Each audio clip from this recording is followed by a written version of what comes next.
ministériel. À la rubrique présentation de projet de loi. Monsieur le leader du gouvernement. Oui, bonjour, Madame la Présidente. Je vous demande d'appeler l'article B du feuilleton, s'il vous plaît. À l'article B du feuilleton, Monsieur le ministre des Finances présente le projet de loi numéro 4, loi concernant la mise en œuvre de certaines dispositions du discours sur le budget du 25 mars 2025 et modifiant d'autres dispositions. Monsieur le ministre. Merci, Madame la Présidente. Ce projet de loi modifie ou édicte des dispositions législatives afin notamment de mettre en œuvre certaines mesures contenues dans le discours sur le budget du 25 mars 2025. Le projet de loi modifie la loi sur le régime de rente du Québec afin de préciser que la présomption selon laquelle un travail est réputé exécuté au Québec ne s'applique que si le travail est exécuté au Canada.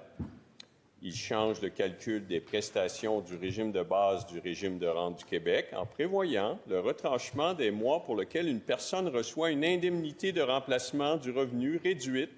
de la Commission des normes de l'équité, de la santé et de la sécurité du travail.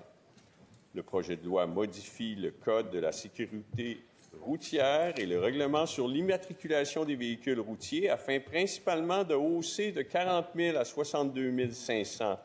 la valeur d'un véhicule pour lequel un propriétaire doit payer un droit additionnel et de supprimer l'exemption applicable aux véhicules électriques et aux véhicules hybrides électriques rechargeables sur la partie de leur valeur se situant entre 40 000 et 75 000 $.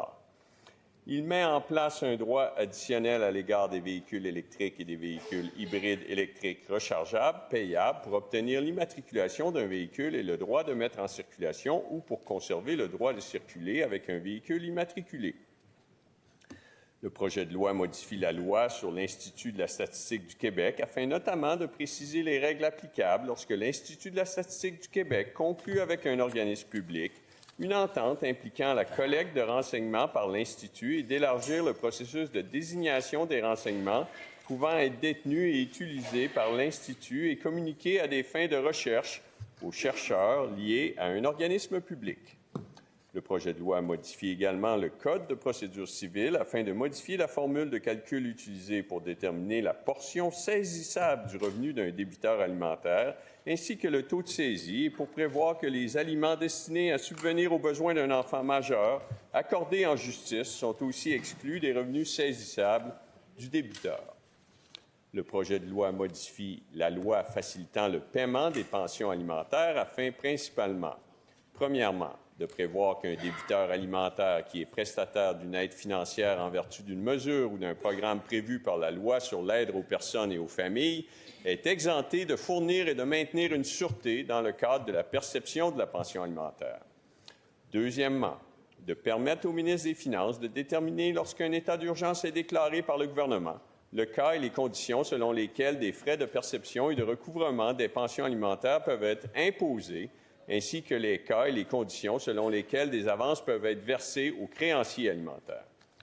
De plus, le projet de loi modifie la loi sur l'administration fiscale afin notamment,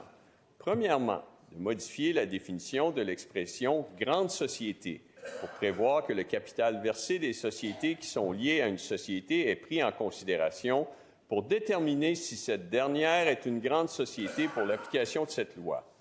Deuxièmement, de prévoir qu'un renseignement contenu dans le dossier fiscal peut être communiqué au ministre des Finances sans le consentement de la personne concernée lorsque le renseignement est nécessaire à l'élaboration et à l'évaluation de politiques et de mesures en matière économique, budgétaire et financière du gouvernement, ainsi que pour informer une personne relativement à l'application d'une politique ou d'une mesure économique, budgétaire ou financière à son égard.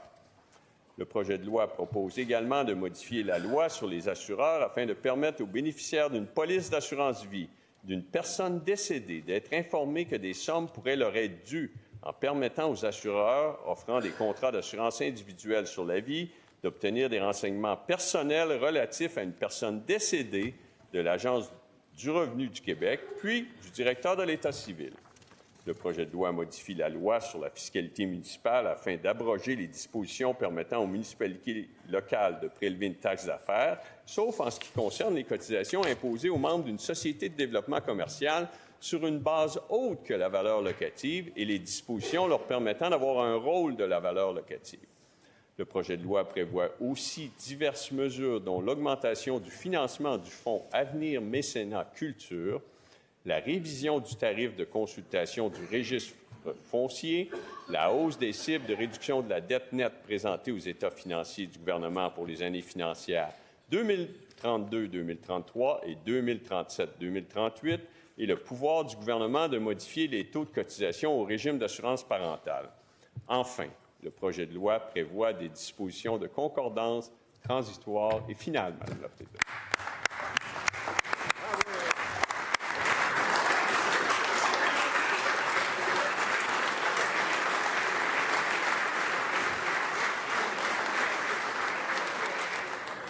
Est-ce que l'Assemblée accepte d'être saisie de ce projet de loi? Adopté.